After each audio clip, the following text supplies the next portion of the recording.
Physics department में की है। वर्तमान में मैं सिविल सेवा की तैयारी कर रहा हूँ। आईआईटी में आपने कौन सी ट्रेड से किया है? इंजीनियरिंग? Engineering physics. अच्छा, इसका नाम इंजीनियरिंग फिजिक्स है, ठीक है। और वो बीटेक है? जी सर। ठीक है, उसके बाद क्या किया? सर उसके बाद मैं सिविल सेवा की तैयारी कर रहा हूँ। ये इंजीनियरिंग कब हुई आपकी? सर 2015 में। 2015 में। तो 6 साल से आप सिर्फ तैयारी करें सिविल सर्विसेज की? जी सर। और ये आपका पहला इंटरव्यू है? जी सर। और अटेम्प्ट कौन सा है ये आपका? सर ये मेरा 5th अटैम्प्ट है। 5th अटेम्प्ट है और पहला इंटरव्यू है। जी सर। तो इतना समय क्यों लग गया आपको यहाँ तक पहुँचने में?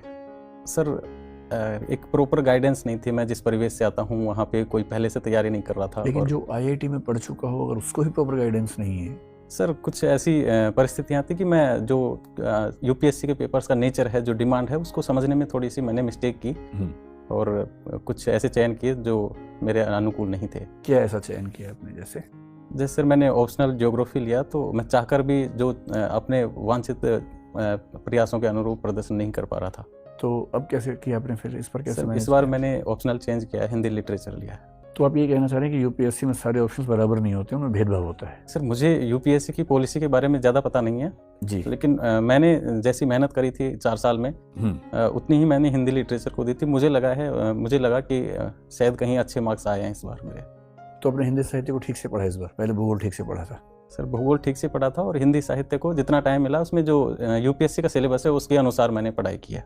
मुझे ये बताइए कि ऐसा सुनने में आता है कि जब कोई सैनिक मान लीजिए किसी ट्रेन में चढ़ा, किसी बस में चढ़ा, तो आजकल एक नया ट्रेंड है जो वेस्टर्न कंट्रीज में भी था, पहले यहाँ भी आना शुरू हुआ, कि सब लोग खड़े होकर तालियां बजाते हैं उसके लिए कि वो सैनिक है, उसने देश के लिए खतरा मोल लिया है, जो कि अच्छा ट्रेंड है, ठीक है? जी सर। तो सेना का व्यक्ति देशभक्त है क्योंकि वो बॉर्डर्स पे है, लड़ता है। जी सर। मैं ये जानना चाह रहा हूँ कि जो व्यक्ति सेना में नहीं है वो कैसे देशभक्त हो सकता है? अगर वो देशभक्त होना चाहे तो उसके पास क्या क्या उपाय हैं, क्या करना चाहिए उसको? ऐसे जैसे मुझे एक सिंपल एग्जाम्पल लीजिए, कोई रिक्शा वाला है, रिक्शा वाला देशभक्त होना चाहता है, कैसे हो, क्या करे वो? 5 मुझे एग्जाम्पल दे दीजिए कि वो ये करे, ये करे, ये करे तो वो देशभक्त है। जी सर। सबसे पहले तो जो रिक्शे को खरीदने के और उसको चलाने के जो नियम हैं, जो पंजीकरण होते हैं, वो उसने फॉलो किया हो। दूसरा, वो ट्रैफिक रूल्स का पालन करे। तीसरा है उनकी सवारी के प्रति जो जिम्मेदारियां हैं उनकी सुरक्षा वो पालन करे। चौथा है जो और लोगों के प्रति, दूसरे जो राहगीर हैं उनके प्रति कुछ उसके दायित्व होते हैं कि कोई एक्सीडेंट हो जाए तो उसके कुछ नैतिक दायित्व होते हैं, उन्हें वो पूरा करे। और एक अगर वो किसी ऐसे कर या फीस के दायरे में आता है तो उन्हें टाइम रेगुलरली। तो प्रोफेशनल एथिक्स ही देशभक्ति है इसका मतलब, क्योंकि आपने 5 बातें जो बताई वो प्रोफेशनल एथिक्स की हैं। हर प्रोफेशन के व्यक्ति की जिम्मेदारियां हैं, कोड ऑफ कंडक्ट प्रोफेशन का है। जी सर। क्या उसके बियॉन्ड भी कोई संभावना है?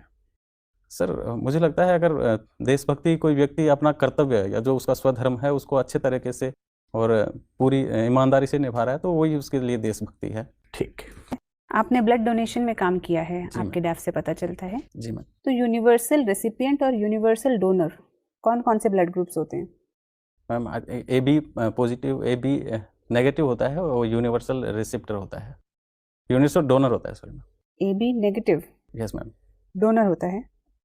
दोबारा सोचिए। सॉरी मैम, मैं कंफ्यूज हो रहा हूँ। शायद ए बी पॉजिटिव होता है वो यूनिवर्सल डोनर होता है और जो ओ नेगेटिव होता है वो यूनिवर्सल एक्सेप्टर होता है। चलिए ठीक है, एक बार देख लीजिएगा। ठीक है मैम। मेरा अंतिम सवाल आपसे, आपके रोल मॉडल कौन है? मैम मैं महेंद्र सिंह धोनी को अपना रोल मॉडल मानता हूँ। क्यों? मैम उन्होंने जो एक छोटे से परिवार से आते थे लेकिन उसके बावजूद भी इतना बड़ा लक्ष्य रखा और अड़चनों के बावजूद भी लगातार प्रयासरत रहे। किसी भी मैच में उनकी जो स्ट्रेटजी होती है खेलने की, वो उनका आइडिया, उनका जो खेलने का तरीका होता है, वो बोलते हैं जो हमारे कंट्रोल में नहीं है, जो अनकंट्रोलेबल हैं, उनके बारे में ध्यान ना देकर जो चीज़ें कंट्रोल की जा सकी उनके बारे में ज़्यादा फोकस करें तो ज़्यादा बेहतर परिणाम। Thank you so much. Mister Meena, क्या आप मुझे बता सकते हैं कि राष्ट्रगान और राष्ट्रगीत दोनों में क्या अंतर है? सॉरी, मैं किस सेंस में अंतर ये नहीं तय कर पा रहा हूँ। मतलब आप अपने लेवल पे तय नहीं कर पा रहे हैं या फिर आप प्रश्न नहीं समझ पा रहे हैं? सर प्रश्न की डिमांड क्या है ये नहीं समझ पा रहा। प्रश्न की डिमांड ये है कि राष्ट्रगान क्या होता है और दूसरा डिमांड है प्रश्न की कि राष्ट्रगीत क्या होता है। आपको इसके बीच में अंतर बताना है। जैसे मुझे नहीं पता है कि भारत का राष्ट्रगान क्या है और राष्ट्रीय गीत क्या है। आप मुझे बताइए। मुझे ये बताइए कि इन दोनों गीतों को गाने से संबंधित क्या कोई प्रोटोकॉल है? अगर प्रोटोकॉल में है तो क्या एक ही प्रोटोकॉल है या अलग-अलग प्रोटोकॉल है? 2 अंतर तो ऐसे ही आप मुझे बता सकते हैं। जी सर। सर राष्ट्रगान है जन गण मन और राष्ट्रगीत है वंदे मातरम। ठीक है। और राष्ट्रगान गाने के कुछ प्रोटोकॉल्स हैं, जैसे इसके सम्मान में खड़े होना, 52 सेकंड में इसको पूर्ण करना। राष्ट्रगीत के संदर्भ में ऐसी मुझे जानकारी का कोई आइडिया नहीं है। अच्छा, कोई संवैधानिक प्रावधान भी है जो जिसका संबंध राष्ट्रगान या राष्ट्रगीत से है? नहीं सर, मुझे आइडिया नहीं है, सॉरी सर। कोई फंडामेंटल ड्यूटी भी है हमारी?